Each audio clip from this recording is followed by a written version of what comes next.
1950s have been a decade of breakthroughs and developments in medicine and psychiatry. Scientists have developed a new technology to cure mentally ill adults. With the use of electroshocks, the minds of sick patients are being wiped clean, giving them a fresh start.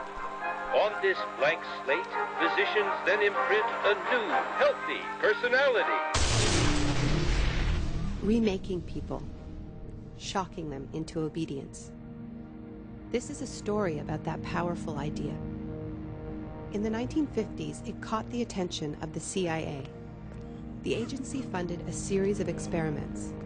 Out of them was produced a secret handbook on how to break down prisoners.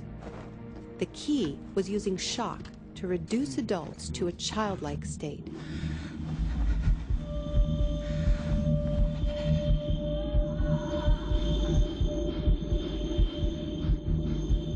It's a fundamental hypothesis of this handbook that these techniques are in essence methods of inducing regression of the personality.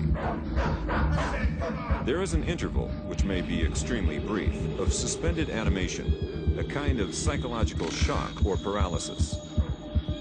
Experienced interrogators recognize this effect when it appears, and know that at this moment the source is far more open to suggestion, far likelier to comply than he was just before he experienced the shock.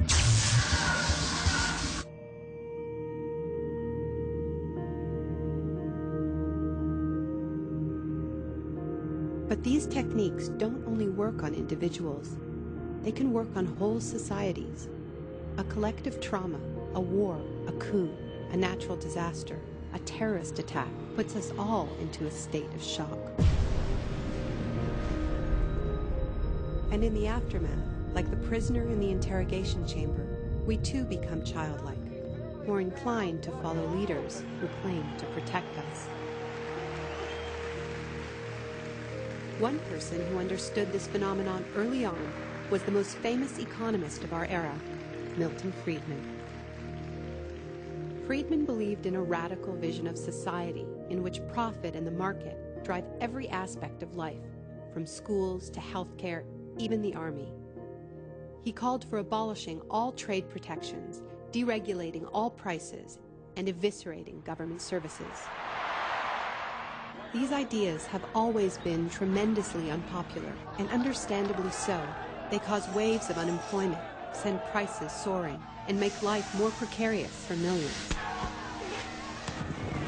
Unable to advance their agenda democratically, Friedman and his disciples were drawn to the power of shock. The subject should be rudely awakened and immediately blindfolded and handcuffed.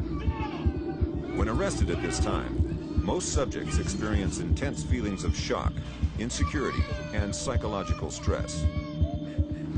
The idea is to prevent the subject from relaxing and recovering from shock.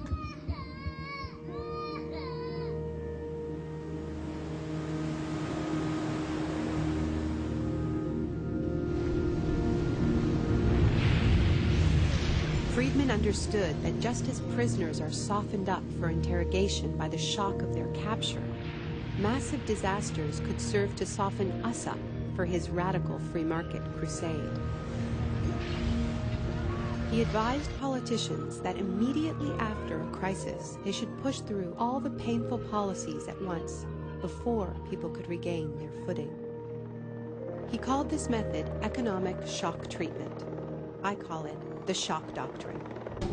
Take a second look at the iconic events of our era, and behind many, you will find its logic at work. This is the secret history of the free market. It wasn't born in freedom and democracy. It was born in shock.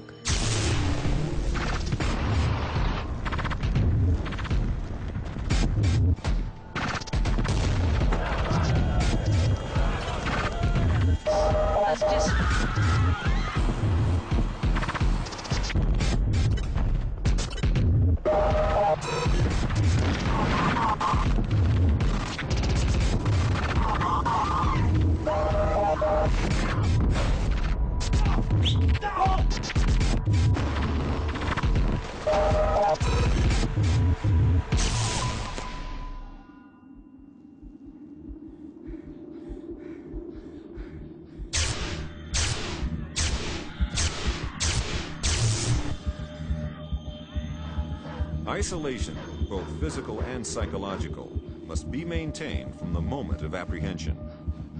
The capacity for resistance is diminished by disorientation.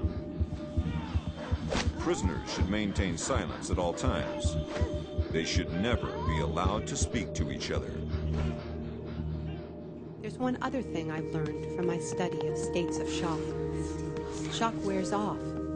It is by definition a temporary state.